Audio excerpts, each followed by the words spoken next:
Let's talk about those Bharti earnings as well, Nikunj. Of course, taking a hit on the back of what provisions they're making for those AGR dues. But if we take a look at the fine print, it's still a decent set of numbers, with the ARPU also coming in at a good level. We've got, I think the ARPU's increased in India to 157. That's one figure to look at perhaps. Revenue growth of 9.2% coming in, which doesn't seem to be, all that bad given the kind of circumstances and challenges that they're dealing with.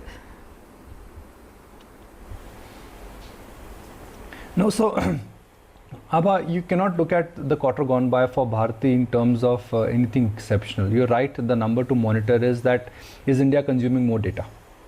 If India is consuming more data, the need for a telecom operator, the need for a telecom service and for a data provider, I think is going to be very large. I mean, the demand for data is now going to be insatiable. Underline the word, it's going to be insatiable. The data binge which currently India is on post-COVID, I think is going to benefit a stock like Bharti immensely. But I'm actually frankly a bit surprised that why Bharti, after the promoters have sold out, has been a ranked underperformer. So let's look at Bharti actually. The YTD change of Bharti with Reliance and the 3-month change of Bharti with Reliance, and you will see a marked difference there. You will see a big difference that right now anybody who really wants to bet on the data world, first they came to Bharti, and now I think that same money has moved to Reliance largely because of the kind of money which they've raised in Jio.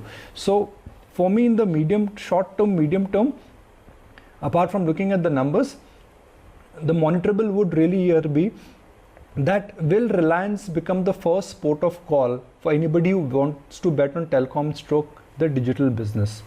Or after the recent run-up, after the promoter stake sale, will Bharti now catch up with Reliance, given that in last 2 or 3 days, Reliance has come off? I mean, we are not realizing it, but Reliance was down about 100 rupees yesterday. And a 100 rupee cut in Reliance on a day when there was nothing negative in the market just tells you that maybe Reliance is peaking out. So for our viewers here, I think the point I would like to bring out is that Bharti numbers were good. Bharti is going to be a stock to watch, but given the kind of price action and the fundraising Reliance Jio announced and the attention they enjoyed, Bharti has been a ranked underperformer. Will Bharti catch up now, and will Reliance, after the fundraising gets over in Jio, will it start underperforming? I think that's the basic equation which we need to focus on, at least in the short term now.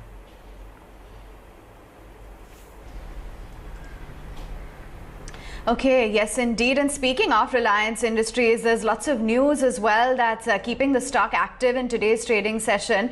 The Qatar Investment Authority as well with the company, the talks with respect to the Future Group, and of course, Nikunj, the quarterly numbers. There is HDFC. We also have Tata Communications, but I think the street will closely be eyeing what Reliance Industries doles out in Q1, and we're going in with expectations that it could be a bit of a subdued quarter. No, Avan, again, I don't think with Reliance you should really focus on things for the quarter gone by. The quarter gone by was horrible and terrible. I mean, it was before the Reliance has got re-rated because of the Jio fundraising. The business, I think, because of the petrochemical and what happened to the oil and the E&P business, really took a knock. So there would be a big, a big dip you actually will see in the operating income of Reliance. The estimates will just come up, and markets are not focusing on that. So the quarter gone by, frankly, from a market standpoint, is passé. However, the number which is going to be of immense curiosity is that where are the Jio ARPUs? Now, the Jio ARPUs clearly would have improved in the last quarter, because last quarter means April, May and June. That's the time the data binge in India has started. And how now that the number from ARPU number from Bharti is also out, I guess markets would like to compare the Jio ARPU number and also the Bharti ARPU number, because Jio is the heart of Reliance now. And for Jio, the only number which is going to be a matrix number which you will get from the numbers, because the valuation benchmark the PE funds and investors have already made, is going to be the ARPU number.